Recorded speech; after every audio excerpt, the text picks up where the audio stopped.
Namaskaram, Sadhguru. Namaskaram to every one of you.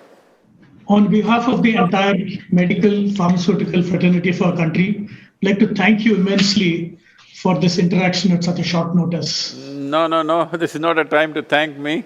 We all bow down to you for the service that you are doing, all of you, the medical fraternity. Thank you very much.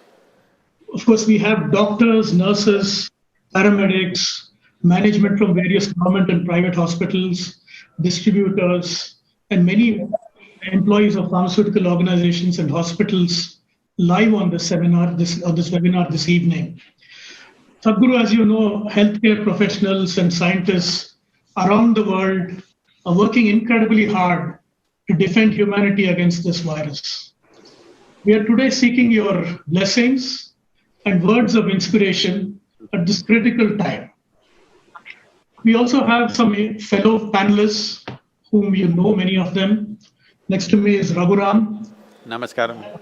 Namaskaram. Sangeeta from Apollo, and we have Hello, Sangeeta, how are you? Fine, thank you, Sadhguru. Very nice to see you, Sadhguru. Dr. Srinath Reddy has recorded a question for you. And we have a sister from one of the COVID hospitals, Sister Kazia Rani, who's working live at a COVID hospital, joining us. So I have a question to start this conversation, and then we can take questions from the panelists. As a community, we're all approaching COVID as a very serious and a very highly infectious disease.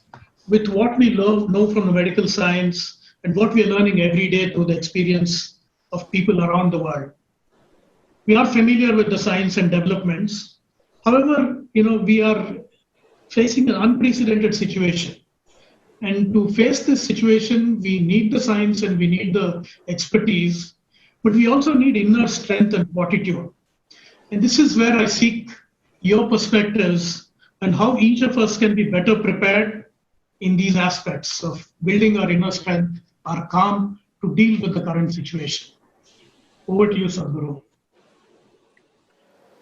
Namaskaram to everyone who is who logged in online. Namaskaram to all the doctors and nurses. Well,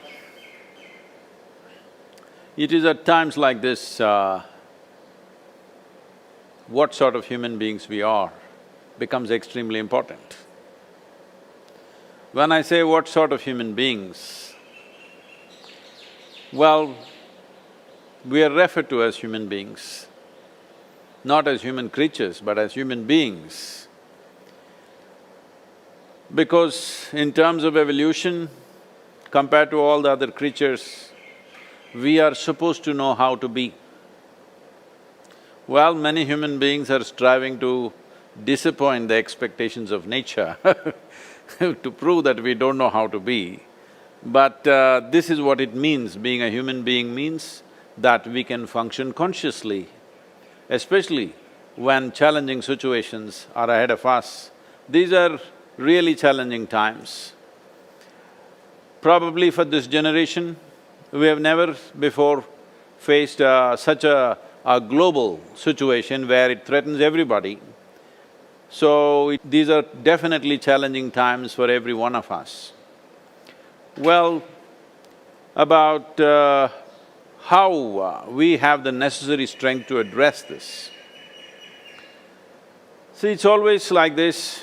If I have to quote somebody, Gautama, the Buddha said, when people, his monks came to him and complaining about small things, this and that, because for people on the spiritual path in those days, food was one of the biggest challenges because they don't organize their own food, they seek it from the society. We fortunately had a society which would always contribute towards this. But still, Gautama created too many monks and there was always a food issue because suddenly 3,000, 4,000 monks end up in a new city or a town of those days. So that would be a stress on the local population, so there would be many issues. So Gautama said one thing, which I came in touch with very early on in my life. And in a way, this one thing stood by me in a huge way. He said, when you're very hungry, if you give away your food to someone else, when you're very hungry and you badly need it, at that time, if you give it away, you will not become weak, you will become way stronger. I think this one thing has stood by me always right through my life. It is not that I live by slogans or morals, but when I look back and see, somehow this I came across when I was just 16 or 17, it struck me in a big way. And as Sadhguru, you know, my father, he's a medical person. And because he was in Indian Railways and always there would be some emergencies and things, small hospitals with, 25, 50 beds where he was used to be the in-charge person most of the time. Any time of the day or night, some emergency would come. This was something always we witnessed at home, which had a serious influence on me, that he would be halfway through the meal and the moment the phone rings, he would just wash his hands right there in the plate and just go away. My mother would beg him, just 2 minutes, just finish the meal and go, but he always left. Somehow this thing about leaving his meal halfway and going away became a big image in me, that I thought this was the greatest thing about him always, that it doesn't matter what he is doing, where he is, the moment the call came, he just left as if that was the only thing that mattered. There used to be controversies and discussions at home, his mother always saying, this is crazy, why can't you finish your meal and go, why can't you do this and go? But he always left, within a minute's time he would be dressed and gone. So, having said that, I'm sure many of you doctors are doing similar things in your life. So, this is a time where we must be above our personal needs and requirements. Probably many of you live like this every day of your life. This is how we live here also, though we are not attending to medical emergencies. The strength of life, how strong and powerful your life is, simply depends on this, that you have placed everybody's well-being well above your own comforts and pleasures and, even your own well-being at many times. When you do this, there is a powerful atmosphere around you. This is an atmosphere where I'm saying for many of you with your families, this is the kind of atmosphere that your children should grow up in, because that had such a powerful impact on me. And I'm sure that will have such a powerful impact on your children, especially at a time like this. You displaying that you are placing everybody's well-being way above your own, I think is going to be the greatest influence that you have on your children and the people around you.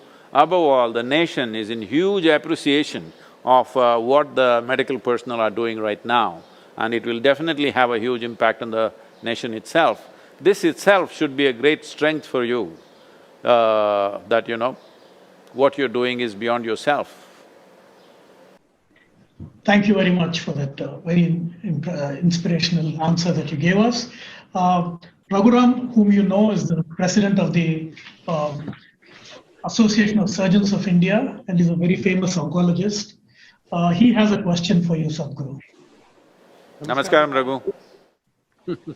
At the very outset, on behalf of the medical fraternity in this country, I've just seen the video clip, which is a touching tribute, which shows how the frontline personnel, whilst placing their lives at risk, are working relentlessly towards treating, serving, and saving many lives.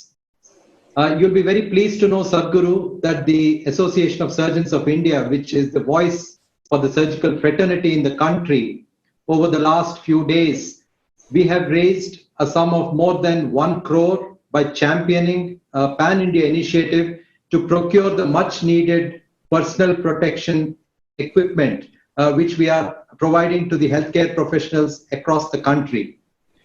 Despite rising to the occasion, there have been many reports of violence, abuse, and vigilantism against the fraternity. And you must have seen our Honorable Prime Minister on at least 3 occasions in the past 3 weeks has brought this issue up and asked people to be more responsible. And as the president of the world's second largest surgical association, I'm deeply concerned at the manner in which a section of the citizenry are really becoming insensitive and cruel in many ways. So Sadhguru, this is demoralized or demoralizing the medical profession on a daily basis. So at times of crisis like this is a time for reflection and change. And what do you think that we should be learning, the humanity should be learning during the troubled times like this? Thank you.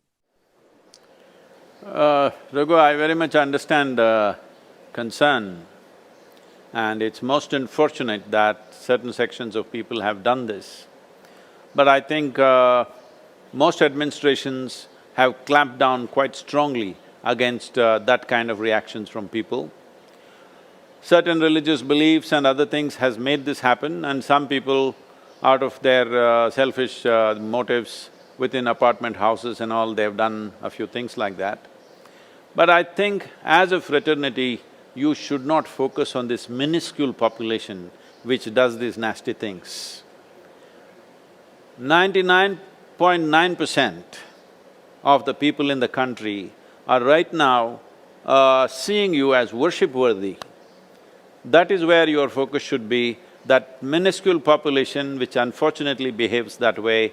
Yes, that also must be dealt with by law very strongly, I would say. Those people who have attacked medical personnel during these times must be dealt with a very strong hand. I think the government is determined to do that as far as I can see. So that will happen anyway, but you must focus on the… probably for the first time in the history of this nation, the largest number of people are looking at medical professionals with a completely different light. They are not seeing you as professionals, they are seeing you as an immense service that you are rendering to the society. So let us focus on that, let's not give strength to this minuscule population which does these nasty things. Yes, that must be controlled, and I'm sure right now largely it has been put down wherever it arose. There may be some small pockets which are still like that, but they have been… entire communities have been quarantined to control and regulate these things. So law will take care of that, and right now, as you see, both the central government and most of the state governments are acting in a very determined way against this kind of crimes. Having said that, if I can take the liberty of telling you a small story. You know, my great-grandmother was a very good storyteller. She said many stories in great detail.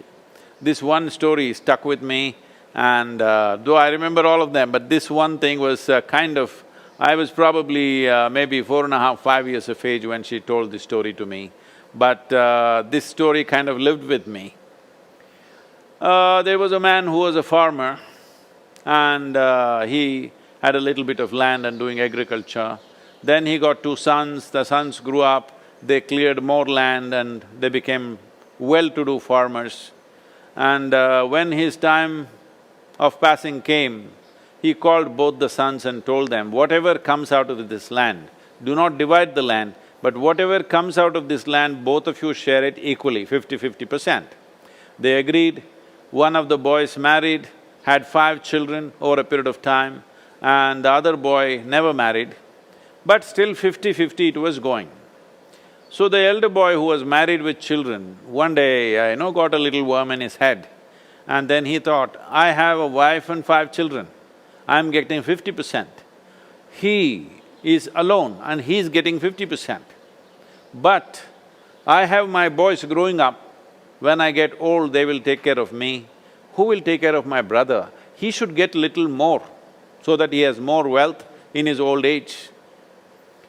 But he is very proud, he will not take anything from me. So in the night, he would pack a bag of grains and stealthily go towards his brother's storehouse and put these grains there every night a little bit. And the same worm got into the other brother's head one day, and he thought, I'm just alone, I get 50%, my brother has the burden of wife and 5 children, but he also gets 50%, but if I offer anything, he won't take it. So he also started packing a bag and putting it in his other brother's storehouse. So this reverse osmosis went on without anybody's knowledge for quite a few years. Then in their old age, one day both of them carrying a bag and coming in in the darkness of the night, they bumped into each other. They looked at each other and they realized what they have been doing. They looked away from each other, very embarrassed about their own generosity, and anyway dumped the grain where they have to and came back. After some time they died, they passed on. The townspeople were wanting to build a temple and they were looking for a site. After much search, they decided the best place to build the temple is that place where both these brothers came with these bags carrying, they were old men by then, carrying these heavy bags on their backs. They came and they realized what they were doing and they were very embarrassed with their own generosity and they looked away from each other but continued their activity. They said, this is the best place to build a temple.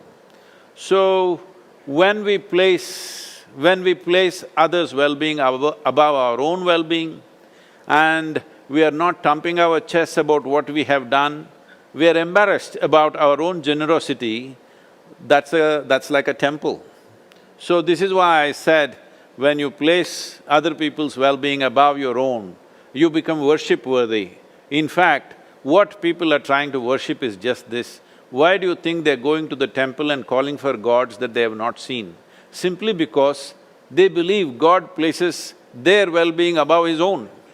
And that's the reason why he's become worship-worthy. If he says, what about me?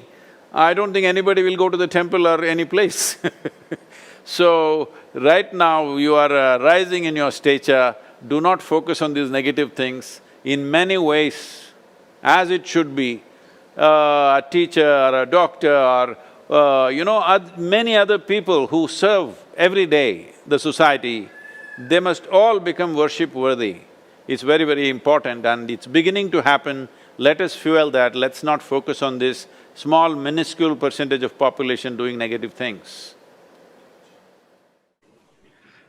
Our next question is from Sangeeta, a real leader in this whole battle against this virus, and a very charming and delightful disciple. Oh, she can kill any virus, I know. I truly wish I could, Sadhguru. We wouldn't be sitting like this if it were, but thank you for saying that. You give us strength. But what you said earlier also was so tremendous, Sadhguru, and thank you so much for being with us, for inspiring us. Whether you're in front of us or not, we always gain strength from you. So, in this thing of strength, Sadhguru, I think all of us are faced with some really tough questions these days. And the other day, I actually, wore an N95 mask and went into the COVID hospital. We have an isolated hospital for these patients. Because I said, is it fair to put our nurses and our doctors at risk and take a risk that I wouldn't do myself? And I mean, I know I had no medical role there except to rev up their spirits a bit.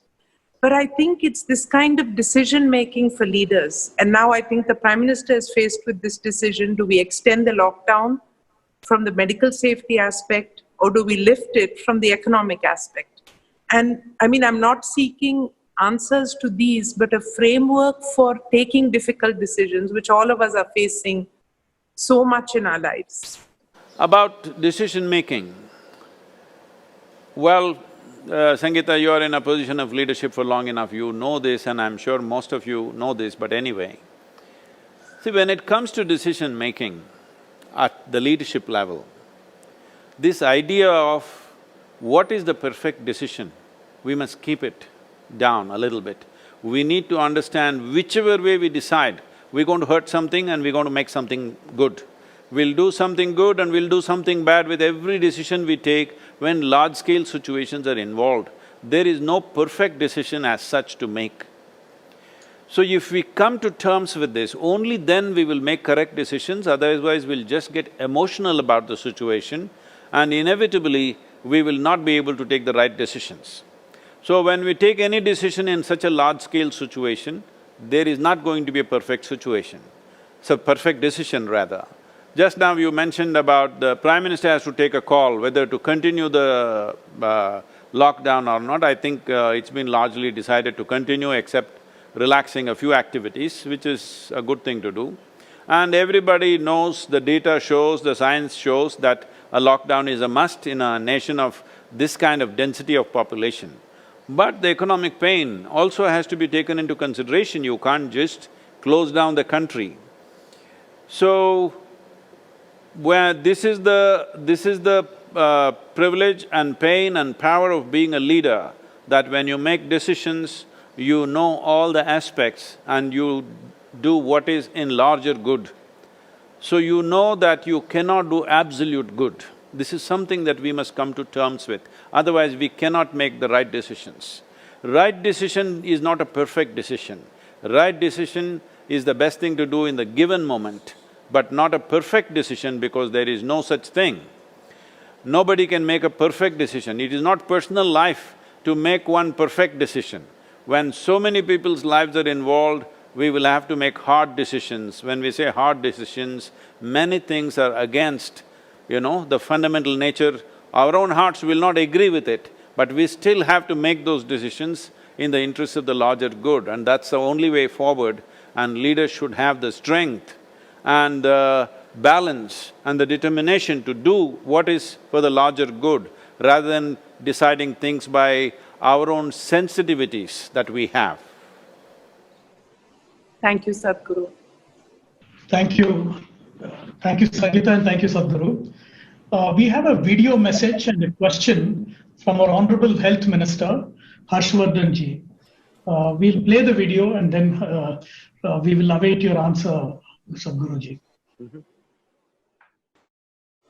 Sadhguru ji, I would like to seek your kind permission to raise a very important and pertinent issue today at this prestigious forum, where I am told that thousands of my medical fraternity friends are present and they are hearing me. In the context of COVID-19 pandemic and in the context of how lakhs and lakhs of frontline health workers are passionately and selflessly working day and night to save our fellow citizens, I outrightly condemned the recent attacks on them. I consider this most unfortunate, especially since it is happening in a country like India, and more so since it is happening in my tenure as the health minister of the country. Our doctors, our nurses and our paramedics and all those involved in COVID-19 care and treatment are our real warriors. They are our COVID warriors. They are putting their life in danger to serve the nation and all of us. I also unequivocally condemn the ostracization and stigmatization of doctors and health workers by some selfish people in our society. I must tell you that our government stands fully in support of frontline health workers. Time and again, our beloved Prime Minister Shri Narendra Modi ji has spoken out against the violence that is taking place against doctors. He has appealed to the nation to protect our medical personnel. Modi ji has even equated them with God. The Home Ministry has taken cognizance of such incidents and has advised the authorities to take stringent action under the National Security Act. Now our doctors and health warriors should work without fear, as the government is standing in all its strength with them. Doctors, nurses and all healthcare workers deserve our respect, support and cooperation to keep the fight going. We have advised all state governments to take appropriate action against those who are indulging in violence, be it the landlords who are evicting doctors and their families. Most respected Sadhguru ji, I appeal through you to the country that we must all stand united in this unprecedented crisis that humanity is facing today. Let us give utmost respect to all those who are working to save our lives. Many thanks for giving me this opportunity. My highest regards. My namaskarams to Harshvardhanji. Uh, I'm really impressed by the resoluteness with which the government has acted. For a nation like India with such a massive population and density of population and the complexity of our population, the decisive way in which the government went forward is very important. The entire world is appreciating this right now. This is a decision most developed countries could not take in time. But we have taken this. So, not attacking the doctors is not even a thing, it must be put down with the heaviest possible hand that the Home Ministry or the local administration should. I think that is being done. Having said that, it's disgraceful that somebody even thought of attacking people who came to save your life. It is most disgraceful upon all of us. But supporting the doctors is not only by not attacking them or cooperating with them. The most important thing is to reduce the level of stress that the medical infrastructure in the country is going through. The most important thing is that all of us maintain social distancing, ensure that I don't get the infection, and in case I do get the infection, I make sure it does not go to the next person. Just by doing this, we will be serving the medical community in a huge way, that we can reduce the level of load and stress on them by simply making sure that you do not get the virus, and in case, unfortunately, if you do get it for somehow, ensure it doesn't move from you to another person. If we do this, we will be serving the medical community in a big way at this time. There is no nation in the world which has a medical infrastructure to handle people at this scale. You're seeing what's happening in United States, which has such a massive medical infrastructure. In spite of that, they become totally helpless simply because no nation is geared to handle a pandemic of this proportion. Definitely India is not there at all, and we cannot do that we can prepare a nation to treat 1.4 billion people at a time. There is no such infrastructure, it's not possible to create that infrastructure. It is only with citizens' cooperation and involvement that it is possible that we can come out victorious in this war against this virus. I'm using the word war because in a way, this needs to be conducted in a war footing. This is an invisible enemy, you can't shoot him because it is all in human beings. If it was somewhere else, we would have sprayed this chemical, that chemical, all these things, but it is residing in human beings. So, the only thing the most responsible thing we can do is to ensure that you don't get it. And in case you get it, ensure it doesn't go to another person. If we do this, we'll be doing a great service to the medical fraternity and to the nation itself. This is a time where everybody has the opportunity to serve the nation by simply doing nothing. Please make use of this opportunity, everybody. Thank you once again. The next question is from Dr. Srinath Reddy, President of the Public Health Foundation of India. He has recorded his question and sent it in, which we will play it now. Namaste, Sadhguru. Namaste. While all the people who are heroically battling to save lives in hospitals need our highest praise and gratitude, 85% of the people who will suffer from COVID would need to be treated at home or near home in primary healthcare settings.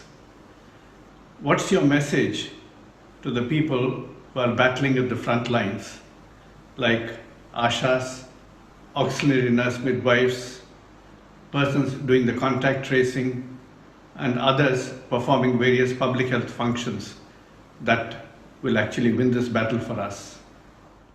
So these self-help groups, Anganwadis and others who are the rural level and small town level who are working on the thing, who are not fully qualified medical personnel, who have more knowledge about these things, such people protecting them, above all giving them the necessary protective gear gear so that they feel confident to step out, that they don't feel like sacrificial lambs, that they're being sacrificed for somebody else's well-being.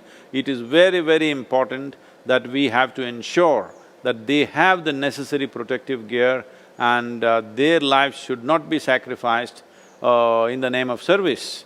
Service is fine, but there is no need to sacrifice lives for this purpose. So, without protective gear, this could happen. So, if the medical experts that many of you are, it's not necessary only this imported gear should come. I'm sure we can come up with various our own jugards to ensure that it can be produced in large numbers and given to this level of workers so that their lives are not at risk. Providing this is very important because many of them, the ashas and others are largely women and they have their own families and children. So if they are coming out even to serve, that at a time like this they're reporting to their duty, itself is a fantastic thing. This must be honored with the necessary protective gear and a kind of an assurance that their lives are safe. The glasses that are needed, the masks that are needed and the protective cover for the body that is needed must be provided in large scale. I know it's a challenge for the country. This is why industry, business and organized institutions like us, everybody should jump into this and do as much as we can to ensure that this… not the doctors and nurses who definitely know much more about these infections, but lower down health workers who may not be as medically qualified or capable, they must be protected. So this is the duty of the nation and the citizens to take care of this. We can make an appeal that if someone gives me a number, what is the kind of number of ashas and others are there, we can make a large-scale appeal and maybe somebody, I don't know, even Prime Minister can make an appeal, each one of us contribute at least for one person's gear, what it takes, so that they can go out and serve fearlessly. This is a duty that's upon the country and we must fulfill this. Thank you, Sadhguru. The next question is really from a frontline nurse who's actually in the COVID ward right now. And you can see that she's fully geared up. Sister Kazia Rani, please ask your question. Namaskaram. I'm Kezia, working as a nurse at infectious disease ward of Apollo Hospitals, Hyderabad. I'm taking care of COVID patients. We are privileged to work in Apollo. We have enough of PPE, policies, support and care. We all are ready to fight this battle, but I'm extremely sad and concerned what is happening in the world due to this deadly virus. The situation is very scary. The whole world is suffering with the deadly virus. However, we all healthcare workers are committed and we will do our best. We understand that there is a risk, but still we want to take care of our sufferers and come out as a winner. It is also known many of our colleagues have acquired COVID while taking care of patients, which is very painful. On behalf of our team, I would like to ask you one question. My question is, how do we keep ourselves motivated and continue with a positive status of mind to fight with this painful scenario? Thank you. Namaskaram, Kazia. First of all, well, we cannot see your face right now, but right now, anybody who's dressed like this, in people's experience, largely, I'm saying the largest number of people in the country, if you're dressed like this, they have begun to see you godlike because they know you're standing up for their lives. So, this will not go in vain.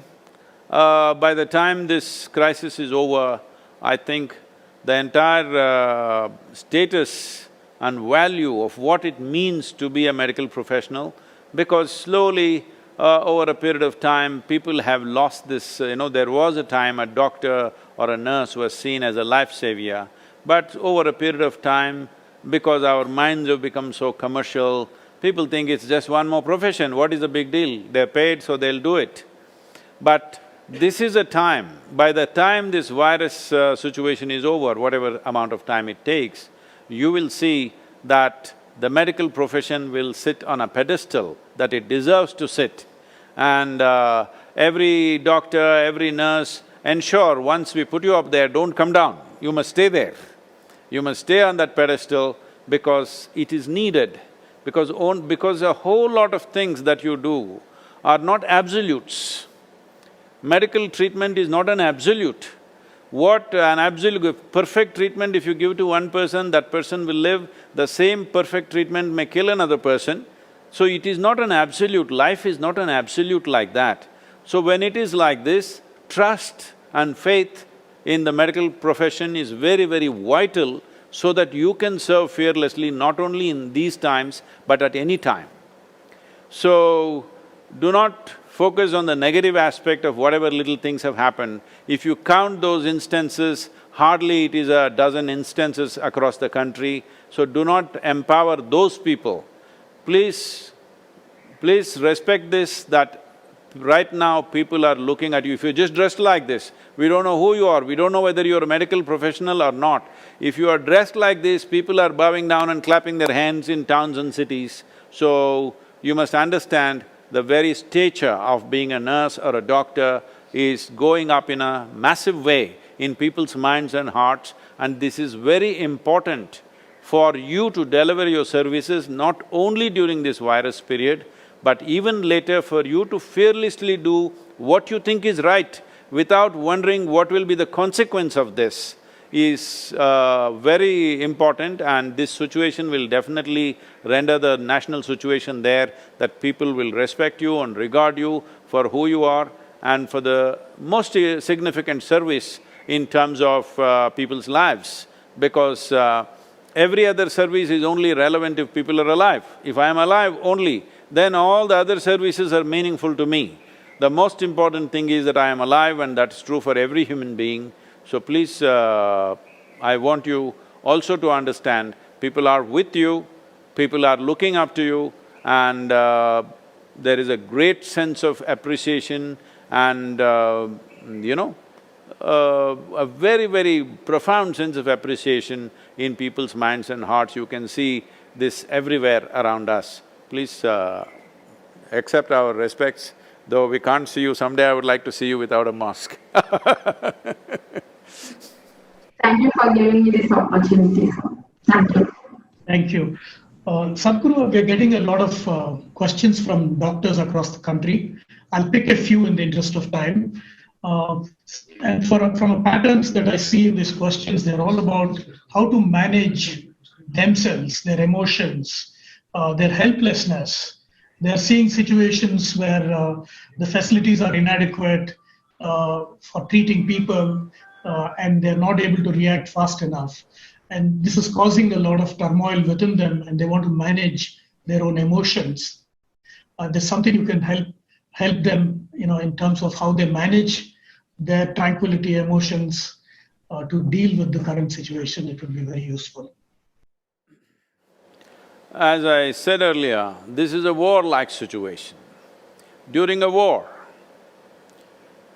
when casualties come and pile up, like injuries and other things come and pile up, most of the time during wars, doctors have to make a decision whom to save and whom to let them die. This is a very hard decision to make for anybody, because it's much easier to make a decision about my own life, but it's very hard to make a decision about somebody else's life. How do you decide whether that person should live or die? But unfortunately, such decisions have to be made in war-like situation. As it has happened in New York City, for example, if you take New York State as a nation, what is happening there, if that happens, that kind of percentage scales happen in India, then every one of you will have to make very hard decisions. Who should live, who should die? This kind of decisions will come into your hands. It is very unfortunate, but you must be ready for that. You must understand this, you must place yourself in this place. You are not going to make perfect decisions, as I said earlier. You just have to very clearly set yourself up. You will make the best possible decision, always in the interest of what is happening to the patient, always in the interest of what is happening to the larger situation around you, but never in personal interest. If you make this one decision, you will be very clear and balanced and easy to handle these things. Physical hardship and the challenge of day and night work, all these things are there, but at least your conscience will be clear if you make this one thing clear, absolutely clear within yourself. Every step I take, every breath I take, every action I do is in the interest of the people who are there, who trust me and who are there in front of me. If this one decision is absolutely made in your hearts and minds, you will come to some ease, but this does not mean these are easy times, these are challenging times. There's another question, a more practical question. This is Dr. Prabhat Kumar. He's asking me if Sadhguru has any recommendations for a dietary regime which will help us build our immunity and lower the chances of catching this virus and dealing with it. See, there are many traditional things which we can do to boost our immunity. At a time like this, I don't want to go into much detail, but if you want details, we can send it to you, but to put it very briefly, as those of you who know me know this, that the last 39 years that I'm in this public life, almost every day I have some public event, which I am committed to large groups of people. But in these 39 years, in all this travel, I have not cancelled a single event because I am not well. This doesn't mean that I am not well at all, because all this travel you catch this infection, that infection happens here and there, but it doesn't put me down definitely because of the immune system. In the yogic sciences, there are various things one can do to enhance one's immune system. In terms of practices, which are hard to teach right now, but we have put out a simple, powerful process called Simha Kriya, which the video of which very simple to do, we'll send it to you so that you can put it out to your doctors and nurses. This is a kind of process. One thing is it'll boost the immune system. Another thing is it involves your breath in a certain way. Suppose you start doing it today, after a week's time, if you find some difficulty in doing it, you clearly know you have some respiratory stuff, even before other symptoms show up. Even before other symptoms which you normally medically recognize, even before that you will see you will not be able to do the practice the moment there is some kind of a respiratory cause. This viral being a very respiratory related thing, it'll be very useful if you're doing the practice every day, twice a day, it'll boost the immune system, but at the same time, it will tell you it's like a gauge. If you suddenly can't do it one day, you know there is something wrong with your function of your respiratory system. And also one more thing is, right now for all the medical personnel, doctors and nurses, we are offering inner engineering online free of cost. So anybody can log in and do this, the platform has been set up for this purpose. Normally, this internationally what we offer, it costs about $150 per person, but this is being offered free for all the doctors and nurses. This will also help because this is about the way you think and way you feel. You can bring a certain amount of balance and control by doing the inner engineering online program. I request all the doctors and nurses to make use of it, it's free of cost. And there are also other processes on our app one can make use of to bring balance. But about boosting the immune system, I'm saying bringing balance and bringing a sense of exuberance in the system is very vital for boosting immune system. I don't know how allopathic system of medicine looks at it, but in the yogic system, we always see the most important thing for you to get healthy is that you are exuberant and joyful in the way you are. So, for this purpose, there are many aspects, and when it comes to food, the simple thing that we do when we see that we are exposed to infections when we're traveling, if we see there are viral infections or influenza going on, all these years of my visits to United States, I don't catch influenza when it's running rampantly all over. The simple thing is just this: hot water, a little bit of honey, little bit of turmeric, and if it is possible, some pudina or coriander in it a little bit. And every 3 hours if you drink it, respiratory infections won't happen to you because first they have a tendency… I'm sorry I'm saying all this to the doctors but this is how we understand. If I am wrong, please point it out. We believe that all these infections first lodge themselves in your throat and then they go into the respiratory tract. But if you drink these substances, warm water with honey, turmeric and coriander or pudina, then that goes into the stomach bag and there they are not very effective, they can't cause much damage to you. So like this, every 3 hours if you… those of you who are in the hospitals like this, if the hospital itself can provide that, it'll be great. Right now, this is what we are doing to all the police personnel and the medical personnel in our region. We are providing them what is called as Nilavembu Kashayam, which works very well. We did this across Tamil Nadu when the dengue fever was on, it made a big difference. These kind of things can be done to boost the immune system. In all the hospitals, if it is kept there with warm water and this, that medical personnel can drink every few hours instead of drinking just plain water. If they just drink this as a part of their thing, I think it will definitely help. It has helped me I'm just telling you grandmother stuff, not medical stuff, okay? But it's worked. It worked for my grandmother, it worked for me Thank you so much. Practical wisdom, and that's why we all admire you so much. You started the talk with saying that we are human beings, and we are beings and not creatures. As beings, as we see this situation in which there is an imbalance between nature and us, and we see this virus as something just caused by this imbalance. Do you have a perspective on us as a human race, where we have gone wrong, what can we do out of this big lesson that we are being given by nature today? See, it'll be very cruel for those who are infected, who are fighting for their life, and those who lost their dear ones. To tell them, nature is teaching you a lesson, it'll be very cruel to say that, I will not say such things. But this is something I've been speaking for last 20-25 years. One important thing is the human population. I know a whole lot of people will get against me. All the religious groups, all the major religions are against me because of this one statement and many others.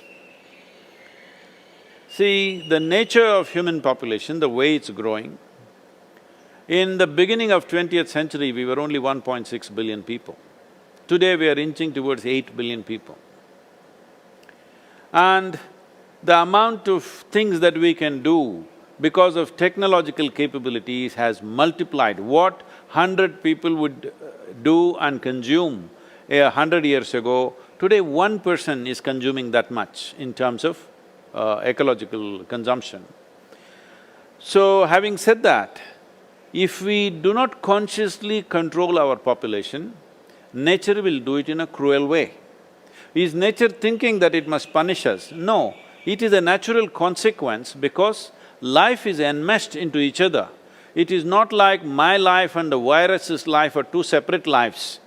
My life and millions of bacteria and virus and everything is interlinked. Plants, animals, microorganisms, we are all enmeshed as one life. So, when we create too much of an imbalance, naturally certain things will happen. That correction is not even a conscious correction from nature or somebody wanting to punish us, inevitably it happens. For example, I'm not talking science, I'm just talking simple common sense, please see it as that. For example, right now, a virus which was living in animal kingdom has jumped into human beings. However it happened, there are many theories, I don't want to go into that, but it's happened. Now, if we want to look at it this way, the virus also wants to live as we want to live. Actually, if you look at our relationship with the planet, we are like virus on the planet, causing serious damage to everything on this planet. We are the virus actually. So similarly, virus wants to live, but its habitat is going down. The number of animals in which it might have been living 100 years ago and how many animals it has to live today, their habitat might have come down severely. So naturally, they're exploring new habitat. And because we are the big number right now, it is moved into us. There are not enough tigers, there are not enough pangolins, there are not enough bats maybe in the world, so it's come to us. And now it has learned to live in us. So it is affecting us severely because virus is just trying to live. Virus is not trying to kill us, virus is not trying to give us a fever, virus is just trying to live. But it lives so virulently that we are getting all these symptoms and we are dying out of it. This is because our system is not strong enough as a pangolin system to handle this virus. This is my simple sense about it. So, this is inevitably bound to happen because all these other microorganisms that may be surviving in wild animals, definitely their habitat has shrunk very, very badly. So naturally they will have a tendency to jump wherever there is a possibility for them to thrive, and human population is definitely that target.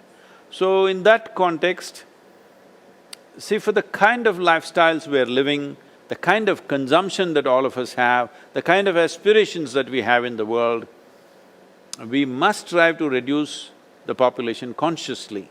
If we don't do it, nature will do it in some way. It is inevitably bound to happen one way or the other, and it'll be very cruel. Whichever way it happens, it'll be very cruel when it is done to us. But if we do it consciously, that will be a sensible way to do, because we are human beings. We are supposed to conduct everything consciously. This does not mean it is happening necessarily because of excessive reproduction. It is just that people are living longer, which is a wonderful thing. For example, in India, the average life expectancy in this country in 1947 was 28 years. Today, I think it's reached some 73 or 74, which is a fantastic achievement for this nation. Thanks to all of you also, because you have a significant role in this, thanks to all the vaccines and various other things. Otherwise, most of us who are right now on the screen shouldn't be alive, according to those averages. None of us should be alive actually. But we are alive today thanks to that. So human beings should live a full life. But now when we live a full life, it also becomes important that when we postpone the death, we must postpone the birth. I'm not talking any philosophy, just simple arithmetic. If we postpone the death, we must postpone the birth also. That is also happening. Women who are normally started to deliver the first baby by 16, 17 years of age 100 years ago, today it's gone to some 24 years or something, some average like that. But it needs to move further up, otherwise if you put every person of the female gender into education process and their education lasts for 23, 24 years of age, then naturally it'll get pushed, that needs to happen. Still, a large percentage of them are not going into full educational process, which is why the childbirth is happening much earlier. We have to push it. If we don't push it, nature will do it in its own way. Right now it's happening. It is a calamity only for the human being. I'm sure the virus is happy, maybe the animals are also happy. I can see that's happening all around us. Only human beings are unhappy. So we must do something consciously, because we are the only creatures who can rise above our instincts and function consciously. Whether it's life or death, both we can handle consciously. This we must exercise as human beings. Thank you so much, Sadhguru. With this, we are coming to the end. Any final words for all the people that are on the show and looking for guidance from you? My congratulations and blessings to all the medical personnel, because India stands out in the way we have handled it. Compared to any other nation with massive infrastructures, compared to medical infrastructure in India, those nations, European nations and America has massive medical infrastructure, many-fold over. In spite of that, we have handled it extremely well. Our fatality rates are very, very low. Thanks to every one of you. As I said, do not focus on those few negative incidents. I'm telling you, by the end of this virus, the season is over for us, or this the threat or this challenging time is over. The medical personnel, people who look like her, who dress like her, will become worship-worthy, and that is how it should be. Thank you very much for having me with you. In whichever way we can serve you, we're always available to you. Please reach out if there is something we can do for you. Thank you very much. Thank you so much. Thank you. Thank you very much, Sadhguru. Namaskaram.